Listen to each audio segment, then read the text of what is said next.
Watch again my new vlog. और new vlog मतलब आज 26 तारीख है और 2:30 हो रहा है घड़ी पे इस टाइम। और 26 तारीख का ये सेकंड पार्ट है।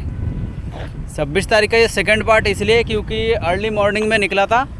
एक मॉर्निंग वाला जो पार्ट था उस मॉर्निंग वाला पार्ट में मैंने रिवील करा था कि मैं एक लॉन्ग राइड पे निकल रहा हूँ। और लॉन्ग राइड सेकंड टाइम मैं लेह लद्दाख के टूर पे निकला नहीं हूँ, निकलूँगा। तो उसका प्रिपरेशन चल रहा है अभी। और 25 तारीख को फाइनल हुआ है कि मैं जाऊंगा या नहीं जाऊंगा। मेरे साथ में जाने वाला जो मेरे दोस्त था वो जा रहा है नहीं जा रहा है। तो आज फाइनल हो चुका है, इसीलिए मैं सुबह सुबह एक राइड पे निकला था क्योंकि मैं बहुत ज़्यादा खुश था। और इसीलिए अभी जा रहा हूँ। अब की बार आरसी को लेके नहीं जाऊँगा, अब की बार जाऊँगा एनएस को लेके। तो क्योंकि आरसी में पेलियंस आ नहीं पाएगा। खैर इसका कंडीशन थोड़ा गंदा ही हो रखा है तो थोड़ा इग्नोर कर देना, क्योंकि ये अभी सफाई होगा, धुलाई होगा, वॉशिंग होगा, सब कुछ होगा। तो अभी जा रहा हूँ इसका टायर के लिए। इसका ये टायर चेंज कराना है क्योंकि टायर का जो कंडीशन हो रखा है ना बिल्कुल गंदा हो रखा है, बिल्कुल टकला हो रखा है। इसमें बीच में जो लाइनिंग है ना, ये लाइनिंग तो देखो है ही नहीं। तो इसीलिए जा रहा हूँ। और होगा क्यों नहीं, वैसे टीवीएस यूरो ग्रिप का टायर है। यूरो ग्रिप का टायर सबको ही पता होगा, इसमें कोई ग्रिप वगैरह है नहीं। नाम तो ग्रिप है पर ग्रिप है नहीं बिल्कुल। तो फिर भी 40,000 किलोमीटर चल चुका है और क्या चाहिए भाई। लॉन्ग लाइफ मतलब लॉन्ग लास्टिंग टायर है, ग्रिप हो या ना हो, तुम्हें स्टेबल करे या नहीं करे, मगर ये तुम्हारा साथ नहीं छोड़ जल्दी ख़त्म नहीं होगा। तो इसीलिए जा रहा हूँ इसका टायर चेंज कराने के लिए। तो चलो फिर मिलते हैं बाइक पे। तो लास्ट में वहाँ से निकाल के आ चुका हूँ अपना मोटो ब्लॉगिंग सेटअप पे। और मोटो ब्लॉगिंग सेटअप पे मतलब बाइक रन हो चुके हैं। मैं अब टायर के लिए निकल चुका हूँ। मेरे जहाँ तक मैं कोशिश करूँगा अपोलो का टायर डलवाने के लिए, क्योंकि मेरे रेयर टायर जो है अपोलो H1 जो अपोलो अल्फा H ऑन आता है वो वाला टायर है। बट मैं अपोलो अल्फा का नहीं डलवाऊँगा। तो अपोलो का नॉर्मल एक टायर आता है कुछ F नाम से, तो कोशिश करूँगा वही डलवाने की। बाकी ना हो तो MRF या C8 का टायर भी काफ़ी बढ़िया है NS के लिए वैसे तो, जहाँ तक मैं देख रखा हूँ। तो जो कंफर्टेबल लगे और सूटेबल हो वही डलवाऊँगा। और NS RC भी अपनी जगह पे ठीक है और NS भी अपनी जगह पे ठीक है। देख सकते हो 91 92 ये तो इसके नॉर्मल ही है भाई। RC के लिए तो कुछ नहीं, और इसके लिए भी लगभग इतना स्पीड कंफर्टेबल है। और कंफर्टेबल नहीं, वेरी कंफर्टेबल। फाइनली मैं अपना डेस्टिनेशन से निकल के आ चुका हूँ। जिस जगह पे मैं अपना इंटरव्यू वगैरह दे रहा था वहाँ से निकल के आ चुका हूँ। और पीछे मुझे कम से कम आधा घंटा, मुझे हाँ लगभग आधा घंटा हो चुका है जो मेरा टाइम बर्बाद हुआ है वहाँ पे, क्योंकि इतना ज़्यादा जाम लग गया था। और इस जाम के चक्कर में मुझे आधा घंटा खराब हुआ। अभी तक मैं अपना शॉप पे पहुँच गया होता जिस जगह से मुझे अपने बाइक का टायर डलवाना है।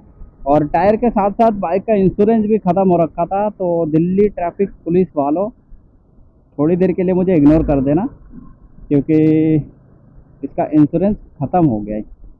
तो वो भी इंश्योरेंस भी करवाना है, नहीं तो लॉन्ग राइड पे रास्ते में रोक लिया तो फिर बहुत भारी मुसीबत हो जाएगी।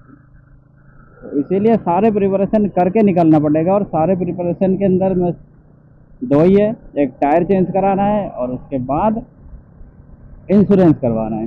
टायर चेंज कर के और इंश्योरेंस करवाने के बाद फिर गाड़ी का सर्विस रह जाएगा। तो सर्विस तो मैं खैर बाहर से आके कराऊंगा। और मैं इतना ज़्यादा एक्साइटेड हो रहा हूँ दोबारा फिर से, क्योंकि लास्ट 2024 पे जब मैं लद्दाख गया था या मनाली का जो ट्रिप करा था उसमें मुझे उतना खास कुछ मज़ा नहीं आया था, क्योंकि उस टाइम मैं बिल्कुल अकेला था। साथ में कोई ना तो बात करने वाला था और साथ में कोई मतलब साजिश करने वाला था कोई। रास्ते में जाके बेशक मिल गया था। तो फाइनली मैं उस शॉप पे आ चुका हूँ। और ये मेट्रो स्टेशन पीरागाड़ी के जस्ट 1 नंबर गेट के सामने ही है। और थर्ड टाइम मैं इस शॉप पे आ रहा हूँ। देखता हूँ टायर कितने का देता है और कितने का टायर होता है, फिर लगाने का चार्ज वगैरह क्या लेता है। पंखा वंखा तो पता नहीं चल ही रहा है। हाय हाय, इस गर्मी का राहत दिलाने के लिए यही एक चीज़ है। भैया NS के लिए टायर चाहिए था। हाँ NS 200 सामने का। आगे का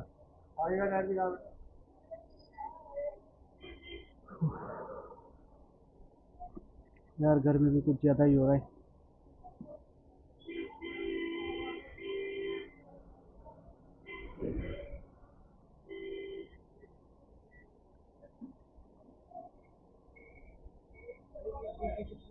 हाँ हाँ, नहीं वैसे टूर वगैरह करते हैं उसके लिए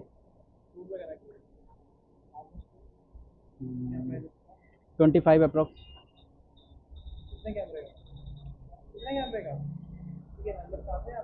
नहीं नहीं, सिर्फ कैमरा लगता है।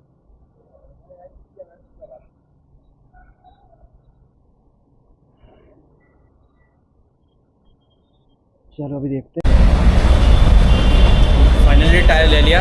1850 रुपये का टायर है और बैक साइड पे अपोलो का है, तो फ्रंट साइड का ही सोचा अपोलो का ही क्यों ना ले लूँ, तो इसलिए अपोलो का टायर डलवा रहा हूँ।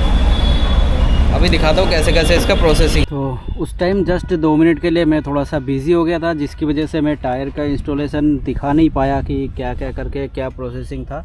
और टायर अपोलो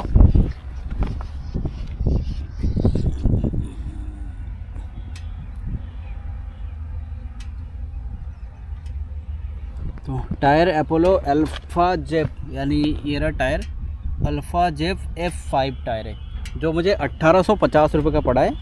और टायर का क्वालिटी भी काफ़ी बढ़िया दिख रहा है मुझे, तो वैसे ग्रिप वगैरह भी काफ़ी सॉफ्ट है और सॉफ्टवेयर साइड के साथ साथ काफ़ी मतलब रिलायबल है।